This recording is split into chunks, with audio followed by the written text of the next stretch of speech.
5 years into our marriage, I still brought Vivian her favorite soy milk and cruller breakfast every single day. On Valentine, I came home early and heard her purr into her phone, "Chase, see you tomorrow at their old haunt." Turned out the locked drawer she treasured was stuffed with plane tickets and love letters to her first love. I quietly set the roses on the counter, turned around, and asked Sydney, the woman who'd been crushing on me for years, to meet. The next day Vivian screamed herself hoarse beside the scattered love letters and the divorce papers. The alarm exploded at 6:30 sharp, same as every other morning for the past 5 years. To the minute, I groped in the dark and killed it, and from the quilt beside me came Vivian's sleep-slurred mumble. "Honey, what time is it? Still early. Go back to sleep." I kept my voice low, slipped out of bed, and tried not to jostle her. Early spring air clung to the windows. Bare feet on the floor sent a shiver up my spine. I flipped the kitchen light, harsh at first, knotted my faded apron, and got to work. The soy milk machine hummed, oil hissed in the wok, and the smell of frying crullers bullied its way through the little room. Vivian swears that after 5 years the scent still makes her mouth water. It's the smell of home, she says. At 7 on the dot, I poured the steaming soy milk into the cat print mug she loves and plated 2 golden, just out of the oil crullers on white porcelain. When I stepped back into the bedroom, she was already propped against the headboard, rubbing her eyes, hair tangled over her shoulders like a soft halo. Awake. "Eat while it's hot." I set the tray on her nightstand. She squinted, smiled, and pecked my cheek with sleep-warm lips. "Thanks, honey. You're still the best." The words came out sticky sweet. Watching her nibble, cheeks puffing with each bite, melted every scrap of irritation the alarm had stirred. 5 years of this, of her eating breakfast I'd carried home, was my unbreakable ritual. The sturdiest corner of my heart. Life, I figured, should stay exactly like this. Calm, safe, with her in it. "Valentine today, what should I cook tonight?" I asked, gathering my things. She tilted her head, eyes sparkling.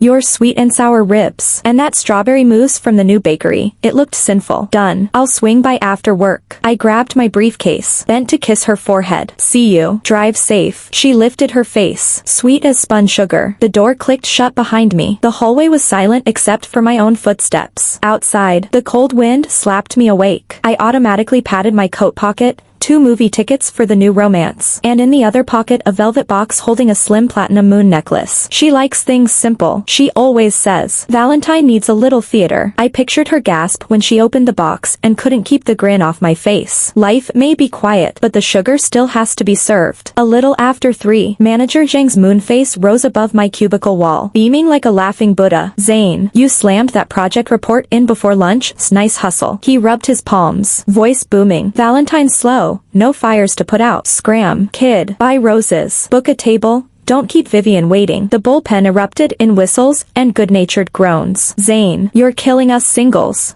Man. Go be disgusting somewhere else." I scratched my head, hiding a ridiculous grin. Perfect. Now I had time to decorate the apartment. Movies, necklace, strawberry mousse, sweet and sour ribs. Suddenly the hours felt generous. "Thanks, boss." I stuffed my laptop into my bag. "Thank me by making grandbabies, now vanish." Zhang barked, laughing. Outside Midtown the afternoon sun had burned off the last chill. The wind tasted mild. I strode to the fancy cake shop for the pre-ordered strawberry mousse, pink box, satin ribbon, and detoured to the market for the plumpest ribs and fresh produce. I reached Grove a little after 4. Vivian would still be at the office. The elevator hummed in the hush. I slid my key in quietly. Didn't want to spoil the surprise. Cake into fridge, ribs into marinade, maybe scatter some candles. I had buckets of time. The lock clicked. As I pushed, a voice slipped through the gap, sugared, silky, barbed, and drove an icicle straight into my ear. Vivian's voice. But the cadence, the sticky flirting lilt, was nothing she'd ever used on me. "Oh, stop it, Chase. You're such a pain," she cooed, half laughing, drawing every vowel out like warm taffy. "Tomorrow, our old haunt. Where else?" "Don't worry. I've arranged everything. Absolutely no one will bother us." I froze on the threshold, grocery bags slicing into my fingers. My heart seemed to drop through the floor and keep falling. Each word glowed red hot against my skull. Chase. Their old haunt. Tomorrow. No one will bother us. Every syllable carved a new hole in the picture I'd framed of us. The woman buttering those words was the same who every dawn curled around a cruller and called me honey. Inside, the voice kept winding. Serpent smooth. I miss you too. Stop. We video chatted just last night. See you tomorrow. Okay. Gift. Guess what I got you? Bet you'll love it. Hee hee. I stood paralyzed, blood roaring in my ears, then draining so fast my fingertips numbed. The cake box felt like lead. Eventually, the call ended. Slippers scuffed away toward the bedroom. I inhaled, the air scraping like gravel, and forced myself to move. Inside, I set the bags on the floor without a sound and drifted across the living room. The bedroom door stood ajar. I halted, holding my breath, rustling, and Vivian humming, happy, tomorrow loaded. My gaze snagged on the lowest drawer of her nightstand, the one with the brass lock she'd called her little girl secrets. I'd never pried until now. That lock had become Pandora's clasp. I knelt, tried the pull, rigid. No key. My eyes raked the room, wardrobe top. Inside an old fedora she never wore, there. Brass glinted against felt. My hand shook so badly the key missed twice before it slid home. Click. I yanked the drawer open. No pastel diaries. No ticket stubs from our dates. Only sheaves of boarding passes. Edges perfectly aligned. Top pair. Tomorrow afternoon, non-stop to Key West. Vivian, Chase. Underneath, hotel confirmations, dinner reservations, all for tomorrow night. Beneath those, a stack of letters bound in cream ribbon. First page, her handwriting, Chase. My love, every day without you is a year of thirst. This city chokes me when you're gone. Thank God we still have tomorrow. Our haunt, noon. Don't be late. Yours, always a Vivian. Dated last Valentine. I leafed through more. Same ache. Same blaze. Same promise of a tomorrow. Page after page of fire she'd kept alive while I fried crullers and believed the smell meant home. The letters, the tickets, the bookings, they shredded every memory into confetti. Her sleepy smile over soy milk was just fuel for guilt-free betrayal. I was the stable fool who paid the rent while she saved her heart for Chase. My legs gave. I sat on the floor amid the evidence, lungs heaving but unable to catch air. 5 years crumpled like used boarding passes in my fists. A colossal sense of absurdity and the rage of having been played for a complete fool surged through me like molten lava, instantly incinerating every shred of reason. The room spun and contorted. I slammed the drawer shut with a dull, thunderous crash. From the living room came Vivian's puzzled voice, "Husband, is that you? Why are you back so early?" Footsteps approached, growing louder. Vivian's voice stabbed through the churning magma in my skull like an ice-cold needle. The footsteps stopped at the bedroom door. "Husband, what are you doing? Why did the drawer make that noise?" She pushed the door open, the sweet afterglow of her phone call still clinging to her lips. Seeing me crouched beside the nightstand, she froze. My body moved faster than my brain. An instant before the door swung fully open, I slammed the drawer shut with a bang and shoved the little brass key into my pocket so quickly the air seemed to ripple. "Nothing," I said, standing with my back to her. My voice sounded eerily calm, even dry, to my own ears. "Looking for something." I didn't dare turn. The crimson tide and Arctic frost churning in my eyes would give everything away. "What are you looking for? You scared me, coming home so early." She walked over, arms reaching to circle my waist in the casual intimacy we'd always shared. "Didn't you say tonight you'd?" The instant her fingertips brushed my shirt, I flinched aside as if branded. The movement was small, but the rejection unmistakable. Her hands hung in midair. The smile congealed on her face. "What's wrong with you? You're acting weird." "Nothing." I repeated the word, still not looking at her, and brushed past her toward the living room. My steps were unsteady yet heavy. I needed space, oxygen, distance, anything to keep from doing something irreversible. On the entryway console waited the bouquet of scarlet roses I placed there this morning. In the dying sunlight streaming through the window, the P.E.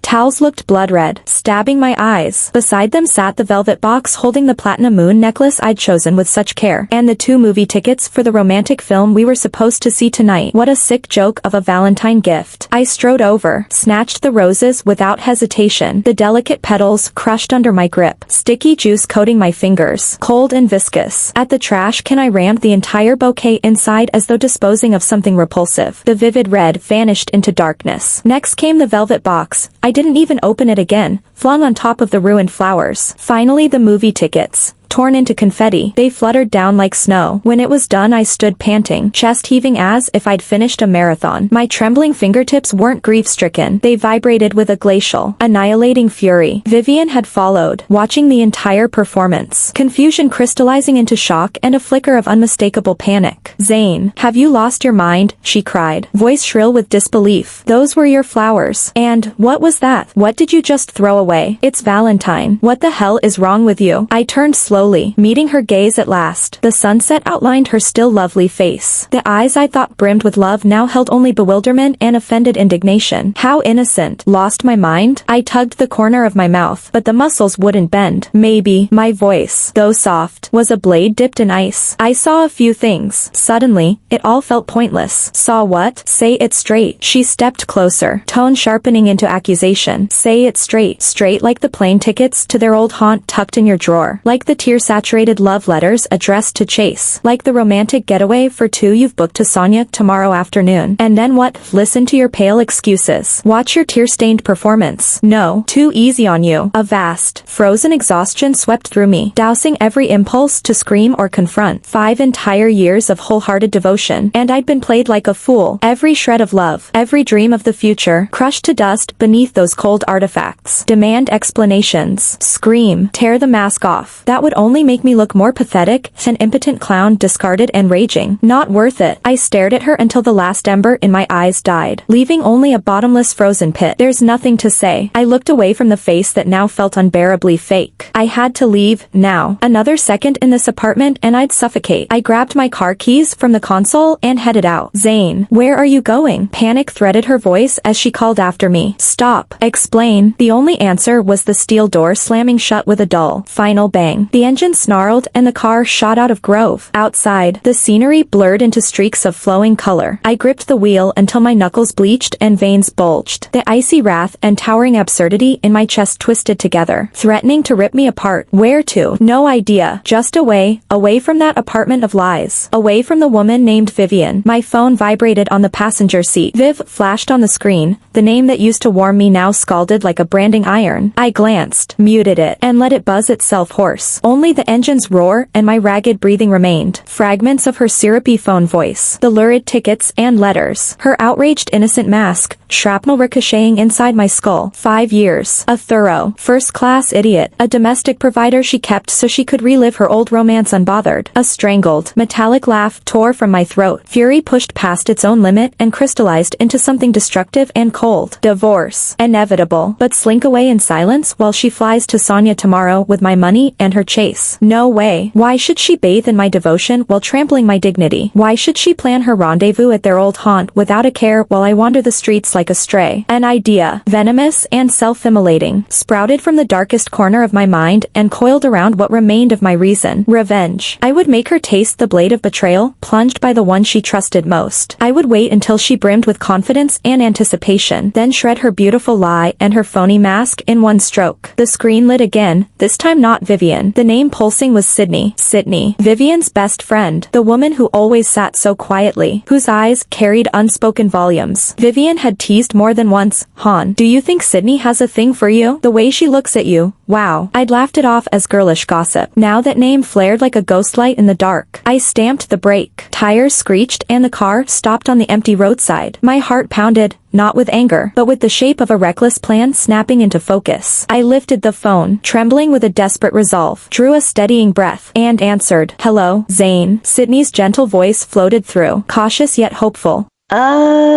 Viv said you weren't picking up. She's worried. Asked me to check. Are you okay? Did you two fight? Worried. I almost laughed. She's worried I'll derail her Sonia love trip. Sydney, I said, voice intentionally husky with fatigue. I'm fine. Just need someone to talk to. Can we meet? Right now. A beat of silence. Her breathing suspended, as though weighing, or restraining, something within. Now, a tremor of nerves, and anticipation, quivered in her reply. Sure. Where are you? I'll come to you. I pushed open the door of a quiet cafe. The bell chimed. Evening light and the scent of roasted beans filled the near-empty room. The ambience should have been cozy. It did nothing to thaw the ice inside. In a corner by the window Sydney already waited. Creamy sweater, hair spilling over her shoulders, both hands wrapped around steaming coffee, gaze drifting. Hearing the bell, she turned. Her eyes brightened, then quickly lowered, lashes fluttering to hide the flash of complicated emotion, concern, nerves, undeniable anticipation. Zane, she murmured. I slid into the opposite seat. The server appeared and I ordered iced water. The cold slid down my throat, giving a moment's clarity but no relief from the magma churning beneath. Viv's really worried. She began carefully, fingers stroking her cup. What happened? Today's Valentine. Valentine? I echoed, a mirthless smile tugging as my gaze sharpened on her. Yes, Valentine. A perfect day to learn the truth. Sydney squirmed under that gaze, cheeks coloring. Truth. What? Truth. Instead of answering, I let the soft music and distant lovers' whispers fill the lull. I studied her, Vivian's most trusted friend. Her glances. Vivian's teasing an idea, cold and complete, took root. Sydney. I leaned in, voice low, deliberately worn and hoarse. Do you have feelings for me? Boom. Color exploded across her cheeks. She jerked her head up, eyes wide with shock, panic, and the exposed flush of a secret kept too long. Words of denial jammed in her throat. All she managed was a soft, startled gasp.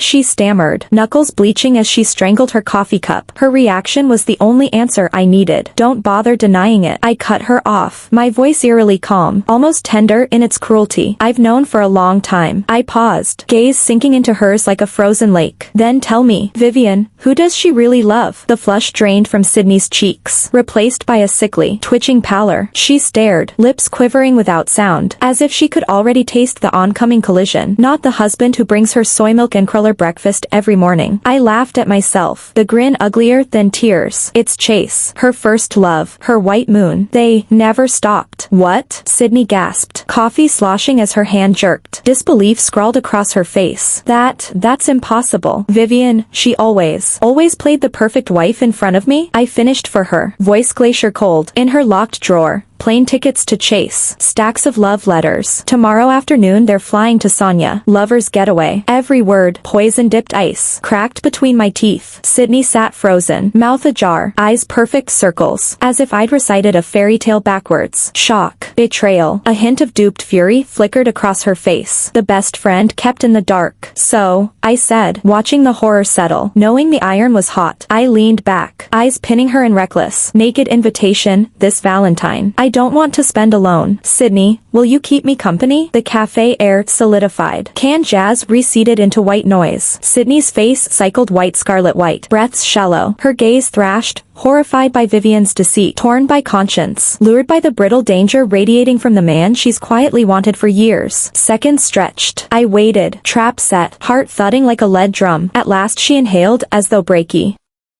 Water, lifted her eyes, and met mine. The meek softness that usually lived there was gone. In its place burned a do-or-die blaze, fueled by Vivian's betrayal and a secret hunger finally within reach. Okay, the word was barely a breath, but steel clear, trembling at the edges. I'll stay with you. Neon rivers flooded the car windows, blurring into streaks of color. Inside, silence strangled us. Sydney sat rigid in the passenger seat, profile to the glass, fingers knotting her sweater. The reckless courage she'd flaunted in the cafe had ebbed the instant the engine turned, leaving only tension and a dread she couldn't name. I drove with robotic focus, dead eyes on the tunnel thrown by the headlights, face unreadable. Only I knew the civil war inside my ribs, icy, vengeful fire racing one way, the last pathetic embers of a 5-year marriage pulling the other, plus a flicker of guilt. No, maybe just the momentary sting of using her. We stopped under the familiar portico of my building. Same lobby door, same stairwell. Hours earlier I'd bolted from here half crazy. Now I was back. Another woman in tow. Here, I said, killing the engine. Tone flat. Sydney flinched. She darted a glance my way, questioning, maybe hoping I'd slam the gear into reverse and spare her. I didn't look, just shoved the door open. Night wind knifed in. She climbed out after a beat and followed without a word. Upstairs. Key and lock. Metal grating loud in the hush. The door swung wide. The living room light was on. TV blaring some brainless variety show at full volume, forced cheer echoing through emptiness. Vivian lay curled on the couch, hugging a throw pillow, eyes fixed on the screen but clearly seeing nothing. Irritation and unease wrestling across her face. She catapulted up the instant she heard me, features welding hurt to fury, voice razor sharp. Zane, so you remembered your way home. You, the tirade died mid-sentence, choked by the sight of Sydney stepping in behind me. Her expression froze, traveled from disbelief to a blank, cold iron, and finally detonated into apoplectic color. Her stare, twin daggers, skewered Sydney, then whipped to me, loaded with shock, accusation, primal rage. Sydney, she shrieked, voice cracking glass high. You, why are you with him? Zane, what the hell? Sydney recoiled from that murderous glare, face drained, lips pressed white, gaze on the floor. I ignored Vivian's howl. Beyond her contorted mask, I zeroed in on the coffee table. There waited my silent Valentine verdict. A bouquet of blood-red roses, clearly a replacement, maybe Chase's gift, a ribboned box beside them, and, scattered beneath both, the sheets of delicate handwriting I'd pried from her locked drawer, her love letters to Chase, displayed like a museum shame. Topping them sat a crisp document, divorce papers, my signature carved deep into the husband line, ink heavy with finality. I'd slipped back while Sydney powdered her face in the cafe restroom and staged the scene in under 5 minutes. Vivian followed my stare, the instant she recognized the letters and the contract. Color hemorrhaged from her cheeks. Thunderstruck, she quaked, eyes threatening to split, nailed to the incriminating pages, hands convulsing. No, impossible, she whispered, voice fracturing.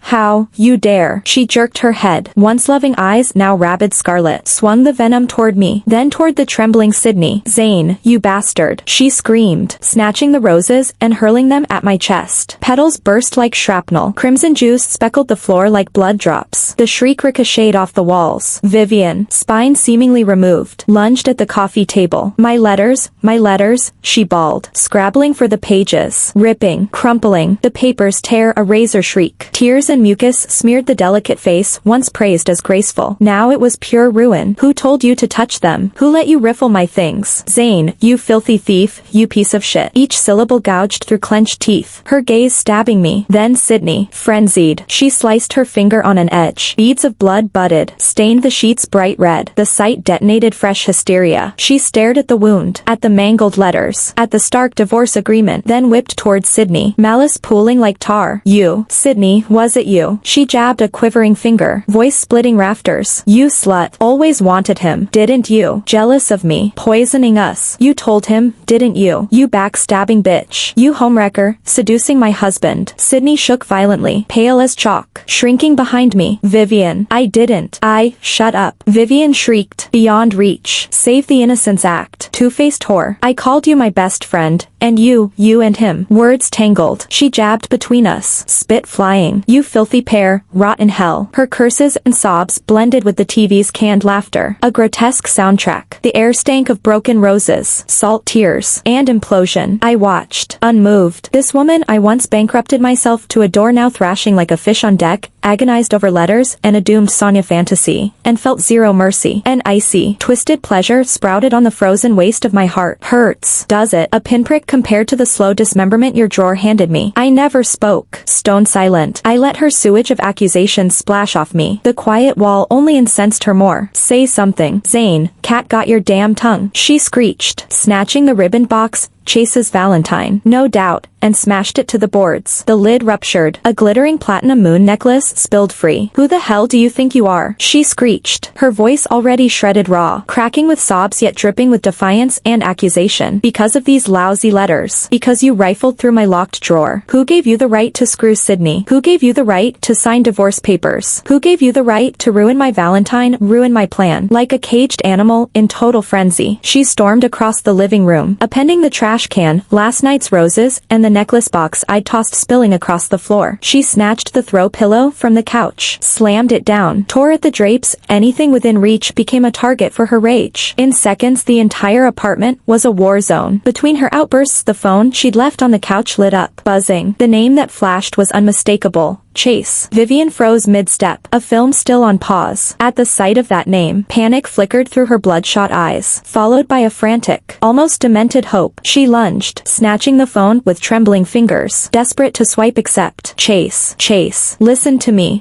She cried, voice ragged, hysterical, pleading. The instant the call connected, I moved. I stepped forward so fast she had no time to react and plucked the phone from her hand. Under her stunned, furious, disbelieving glare I tapped the speaker button. Hey, Viv, what's wrong? You sound frantic. Tomorrow afternoon at the airport? You've got everything, right? The man's relaxed, laughing voice rang out, crystal clear, filling the gunpowdered air of the living room. It was Chase. That easy laughter dropped like a stone into still water, sending grotesque ripples through the room now littered with Vivian's sobs and debris. Vivian went rigid, every curse stuck in her throat, her eyes locked on the phone in my hand, then snapped to me, terror and begging, her lips twitching in a silent don't. Sydney held her breath, watching, pale as wax. I glanced at the screen at Chase, then at Vivian's ashen face, and a glacial smirk lifted the corner of my mouth. No warmth, nothing but contempt and the savage satisfaction of the final verdict. Chase, I said into the phone, voice eerily calm, almost courteous, shattering his casual mood. The laughter died. Clearly he hadn't expected a man to answer Vivian's line, especially not now. After several seconds his voice returned, guarded, sharp. Who is this? Where's Viv? This is Zane, I answered, eyes still pinning Vivian as she shuddered violently at the name, skin leaching even whiter. Vivian's husband. Silence, longer, heavier, only ragged breathing on the line betrayed his shock. Sorry to bother you, I went on, tone flat, as if discussing someone else's life, but there's something you should know. I let the pause stretch until every breath in the room felt ready to snap. Those 2 plane tickets you sent Vivian for the flight to Sonia tomorrow, I enunciated each syllable like ice striking tile. I'm afraid she won't be able to make it. Zane, shut your mouth. Give me my phone. Vivian shrieked, lunging at me like a madwoman. I sidestepped, lifting the phone high. She stumbled, sprawling. Behind her, Sydney instinctively reached out, but one icy glare nailed her in place. Why? Chase's voice had dropped, hot with anger and a tremor of dread. Zane, what are you talking about? This is between Viv and me. Simple, I replied, ignoring Vivian's claws and wails. 1 hour ago, I received a rather interesting email. Sender's note read, Chase's fiancée, Leah. Fiancée, the single word detonated like 3 thunderbolts in the room. Vivian's scream was choked off. She jerked upright, eyes bulging, face drained of all color. She stared, not understanding, or understanding too well. Her world caved in midair. On the line, Chase's breathing turned ragged, panicked.